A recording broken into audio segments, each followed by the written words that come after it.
किसने कहा कि आरक्षण की इस देश में अब जरूरत नहीं? किसने कहा कि सोनिया गांधी भारतीय नहीं है? किसने कहा कि सोनिया गांधी इस देश की मां है? दोस्तों, आरक्षण को लेकर एक बार फिर से देश में सियासत का तूफान खड़ा हो चुका है। नेता आपस में भिड़ रहे हैं तो कहीं संतों का घोर अपमान किया जा रहा है, कहीं आरक्षण को खत्म करने की बात हो रही है तो कहीं आर्थिक आधार पर आरक्षण लागू करने की मांग की जा रही है। कांग्रेस नेता उदित राज और पूर्णिया सांसद पप्पू यादव ने तो ऐसी बातें कह डाली जिसे सुनकर आप अपना सर पकड़ लेंगे।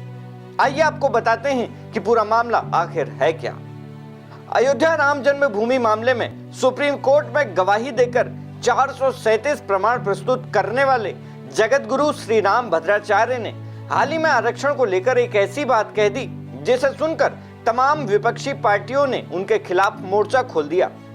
दरअसल एक मीडिया चैनल को दिए अपने इंटरव्यू में आरक्षण को लेकर उन्होंने कहा कि SC/ST एक्ट को निरस्त कर दिया जाना चाहिए। वेदों में अवर्ण या सवर्ण का कोई उल्लेख नहीं है। मैं कहूंगा कि जाति के आधार पर आरक्षण नहीं होना चाहिए। आइए आपको उनका ये वीडियो दिखाते हैं। हाँ, निश्चित कदम उठाना चाहिए, क्योंकि वेद में अब अवर्ण सवर्ण की चर्चा नहीं थी। इन नेताओं ने ही प्रारंभ किया है और मैं तो यही कहूंगा कि जाति के आधार पर आरक्षण ही नहीं होना चाहिए। दोस्तों, राम भद्राचार्य यही नहीं रुके। सोनिया गांधी को लेकर किए एक सवाल में उन्होंने कह दिया कि मैं सोनिया गांधी को भारतीय तो मानता ही नहीं हूँ। वो भारतीय है ही नहीं। अब चूंकि हमारे भारतीय बालक की भारतीय राजीव जी की बहू है, इसे मैं सम्मान कर रहा हूँ, पर उनमें भारतीयता है ही नहीं। राम भद्राचार्य के इस बयान के बाद तमाम विपक्षी पार्टियों के नेता भड़क उठे। सबसे पहले पूर्णिया के सांसद पप्पू यादव का बयान सामने आया। उन्होंने कहा कि शंकराचार्य की सभी पदों पर दलितों को बैठा देना चाहिए। शंकराचार्य जी से आग्रह करेंगे कि जितने शंकराचार्य है उस पर दलित ST/SC को बैठा देने की जरूरत है। पप्पू यादव यहीं नहीं रुके और उन्होंने राम भद्राचार्य को विदेशी बता दिया और कहा कि सोनिया गांधी इस देश की मां है। राम भद्राचार्य कौन है हमको नहीं पता है। ये अंधा, काना, बहरा, गूंगा, ये सब जो है ना, इन लोगों का इलाज अंबेडकरवादी विचारों से होगी। और अंबेडकर हमारे पहले ही कह चुके हैं कि हम वसुधैव कुटुंब और हम सनातन वाले लोग हैं, हम धार्मिक वाले लोग नहीं हैं। और शंकराचार्य राम भद्रा से हम आग्रह करेंगे कि यह देश में जो आप लोग आए हैं, आर्यन सब की जो प्रवेश है इस कंट्री में, वो लोग विदेशी हैं। सोनिया गांधी इस देश की बहू है, इस देश की मां है। और सोनिया गांधी जी ने ऊंचे मापदंड के साथ जब प्रधानमंत्री कहा गया था तो वो खुद स्वीकार नहीं की थी।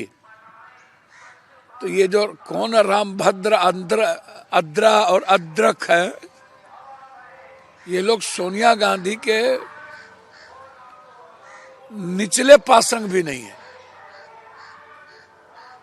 समझे। इसीलिए इनको महिलाओं का अपमान करना इन लोगों के संस्कार है। और जो महिलाओं का अपमान करे, ऐसे लोगों को जमुना के गंदे पानी में डुबा देना चाहिए।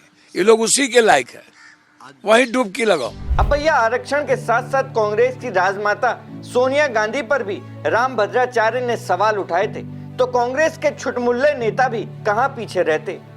कांग्रेस नेता उदित राज ने तो वेदों पर ही सवाल उठा दिया और कहा कि राम भद्राचार्य तो खुद विदेशी है। वेद में तो पार्लियामेंट भी नहीं है, प्राइम मिनिस्टर भी नहीं है, कलेक्टर भी नहीं है, चीफ मिनिस्टर भी नहीं है, रेल भी नहीं है, ट्रेन भी नहीं है, एयरलाइंस भी नहीं है। ये आदमी मूर्ख आदमी है, मैं क्या जवाब दे सकता हूँ इस आदमी को। वो खुद विदेशी है, उसका अपना जीन्स अपना चेक करा ले। वो R1A1 जीन पाया जाएगा, DNA पाया जाए, खुद ही विदेशी है वो, अपना पहले DNA चेक करा ले, फिर सोनिया गांधी जी का DNA चेक करे। आइए आपको श्री राम भद्राचार्य जी के बारे में बता देते हैं। दोस्तों, राम भद्राचार्य रामानंद संप्रदाय के 4 प्रमुख जगत गुरुओं में से एक हैं, जिन्हें 1988 में काशी विद्वत परिषद ने यह उपाधि प्रदान की थी। उत्तर प्रदेश के चित्रकूट में स्थित तुलसी पीठ के संस्थापक और वो अधीश्वर भी हैं। उन्होंने दृष्टिहीन विद्यार्थियों के लिए तुलसी प्रज्ञा चक्षु विद्यालय और जगतगुरु राम भद्राचार्य दिव्यांग विश्वविद्यालय की स्थापना की है, जिसके वे आजीवन कुलाधिपति हैं।